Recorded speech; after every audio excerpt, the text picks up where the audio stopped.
I always knew my father preferred my cousin David, but I never thought he'd hand over our 40-year-old luxury car dealership to him. Not after I'd spent the last 5 years transforming Jackson Premier Motors from a struggling traditional dealership into one of California's most successful automotive businesses. My name is Alexandra Jackson, and until last night, I was the chief operating officer of my family's dealership chain. Today, I'm watching everything I built get handed to someone who thinks Twitter is a revolutionary business strategy. The irony? If they hadn't been so busy plotting my removal, they might have noticed what I'd been building on the side.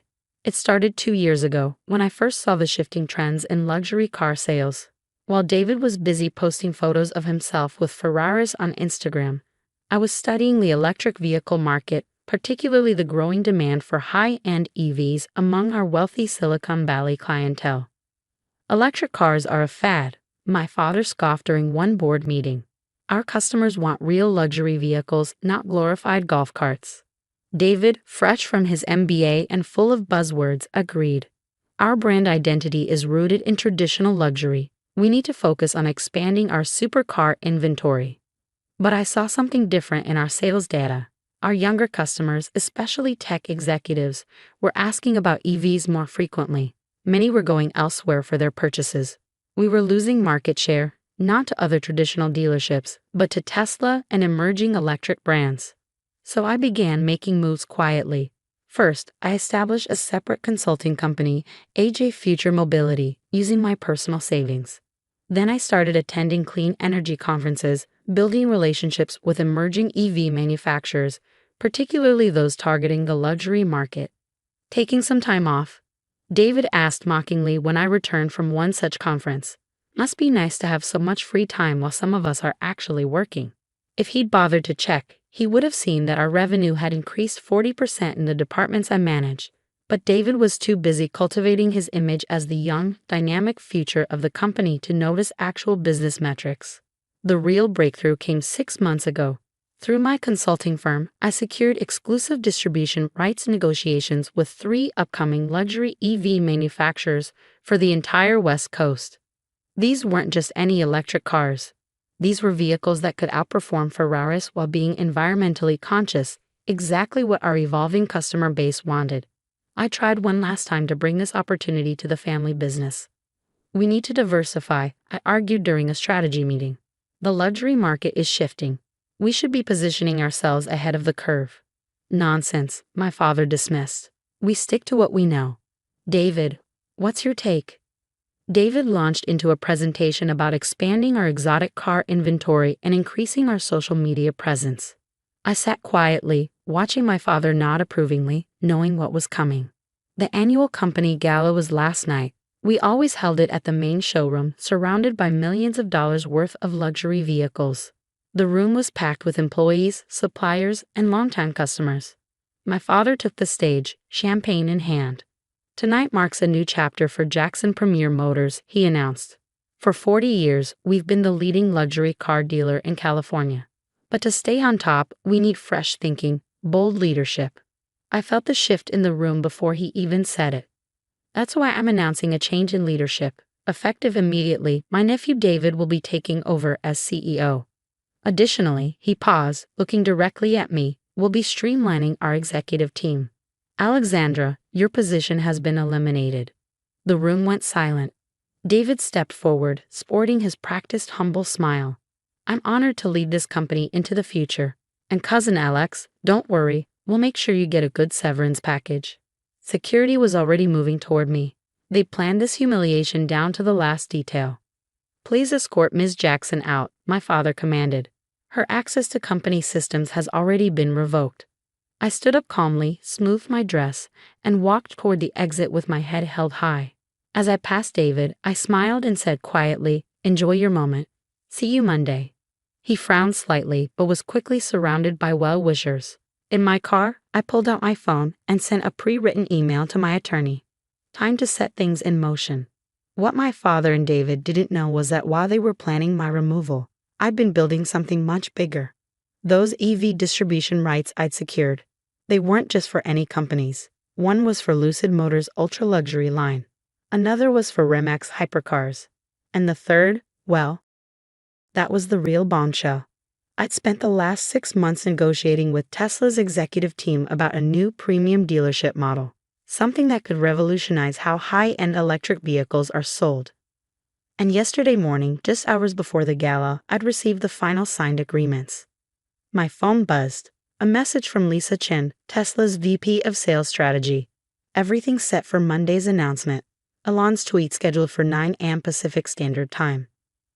I smiled, thinking about the look on David's face when he realizes that the future of luxury car sales isn't in his Instagram posts, but in the deals I've been quietly making. Because while they were busy plotting my downfall, I was building my own empire. And Monday morning, when Tesla announces its first ever authorized luxury dealership partnership, the whole industry will learn who really understands the future of automotive sales. I drove home to my apartment overlooking Silicon Valley, where my real office was set up. 3 monitors displayed data feeds from the EV market, prototype designs from our partner manufacturers, and architectural plans for what would become the largest luxury EV dealership network on the West Coast.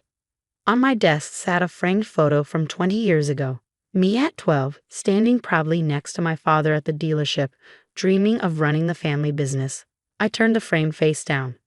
Sometimes building your own future means letting go of the past. And sometimes the best revenge isn't just success. It's success that makes others realize exactly what they threw away.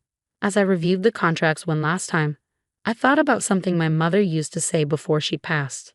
In business, like in chess, always think 5 moves ahead. I had done more than that. I created a whole new game. And Monday morning, everyone would learn the rules. Monday morning dawned clear and bright in Silicon Valley. I sat in my home office, 3 monitors displaying everything I needed. Financial news feeds, social media trending topics, and a countdown clock to 9 o'clock a.m. Pacific Standard Time. My phone buzzed. A message from David. Very mature, Alex. Father wants to know why you're telling people you'll see them Monday. Clean out your desk and move on. I didn't reply. Instead, I watched the clock tick down while sipping my coffee from my favorite Tesla mug. A gift from their executive team after signing our historic agreement. At exactly 9 o'clock a.m., it began. Elon Musk's tweet appeared first. Excited to announce Tesla's first authorized luxury dealership partnership. At Age of Future Mobility will revolutionize how premium EVs are sold. Press conference at 10 a.m. Pacific Standard Time. Within minutes, the automotive and tech news sites exploded. Tesla breaks no dealership policy with revolutionary partnership. Luxury EV market disrupted. Tesla announces major retail strategy shift. Who is Alexander Jackson? My phone erupted with notifications, LinkedIn messages from industry executives, texts from former colleagues, missed calls from automotive journalists, and of course, increasingly panicked messages from my family. At 9:15 a.m., my father called. I let it go to voicemail. Then David called. Then our company's board members. I had more important calls to handle. Everything's set for the press conference, Lisa from Tesla confirmed. The renderings of the new dealership design are stunning, ready to shock the world. I smiled, looking at the architectural plans on my wall, not just for one dealership, but for an entire network of premium EV retail locations. More than ready. At 9:45 a.m., I pulled up to the gleaming glass building we'd chosen for the announcement. Hundreds of journalists and industry figures were already gathering.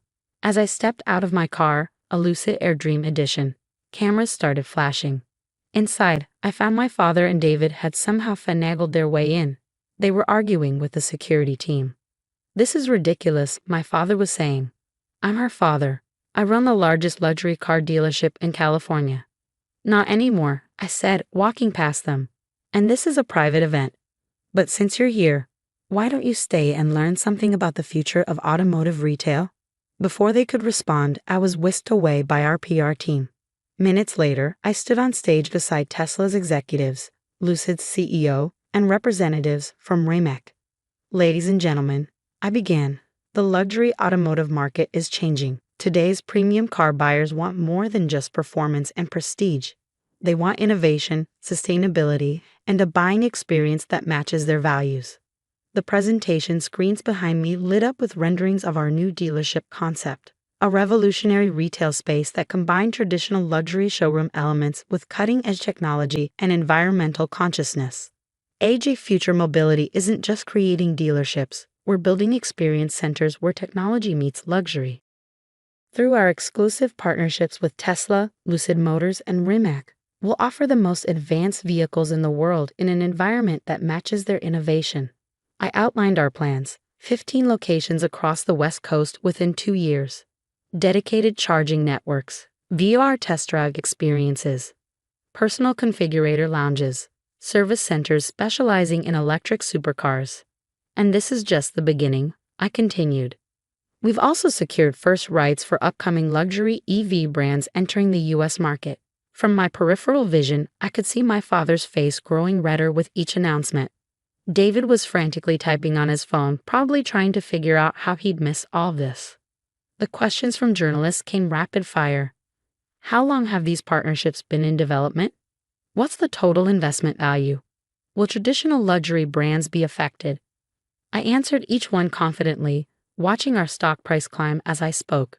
Yes, we had secured over $300 million in funding from top tech investors. Yes, this would transform the luxury car market. No, traditional dealerships wouldn't be able to simply copy our model. Our exclusive contracts and relationships made sure of that. After the press conference, my father tried to approach me. Alexandra, we need to talk. Surely we can work something out. Bring this to Jackson Premier Motors. Like you brought me into the company's future. I replied coolly. Besides, you can't afford it anymore. What do you mean? I nodded toward the screens displaying financial news. Jackson Premier Motors stock had dropped 30% since the announcement. Our suppliers were already calling them, worried about the future of traditional luxury car sales. Your exotic car inventory is about to become a lot less desirable, I explained. When people can buy an electric hypercar that outperforms a Ferrari while helping the environment, those gas-guzzling supercars start looking pretty outdated. Just like your business model. David stepped forward, his social media influencer confidence cracking. You can't do this to the family business.